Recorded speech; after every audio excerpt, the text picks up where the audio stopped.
So S3 বাকেটে কিভাবে ভার্সনিংটা enable করতে হয় এবং সেই ভার্সনিংটা কিভাবে কাজ করে হোল হ্যান্ডস অন এ সেটা আমরা হচ্ছে যে দেখব। সো চলুন চলে যাই আমাদের হচ্ছে AWS কনসোলে। সো আমাদের AWS কনসোলে আসার পরে আমাদের হচ্ছে S3 বাকেটে যাব। সো S3 বাকেটে আসার পরে যে আমাদের বাকেটটা ক্রিয়েট করেছিলাম এর আগের ভিডিওতে এবং ভার্সনিং কাজ করার জন্য সেই আমাদের এই S3 বাকেটেই আমরা কাজ করব। সো এখানে আমরা স্ট্যাটিক ওয়েবসাইটে আমরা হোস্ট করেছিলাম। সেই ইনফরমেশন গুলো এখানে রয়ে গেছে। সো এখন হচ্ছে যে আমার যে বাকেটটা সেইটা কিন্তু আমাদের হচ্ছে ভার্সনিং এনাবল নাই।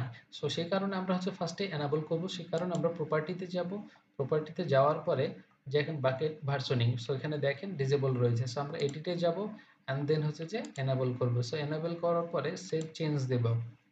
সো চেঞ্জ দেওয়ার পরে আমাদের যে বাকেটে ভার্সনিং এনাবল হয়ে গেছে। সো ভার্সনিং এনাবল হওয়ার পরে আমাদের যে অবজেক্ট গুলো রয়েছে দেখেন এখানে অবজেক্ট গুলো রয়েছে।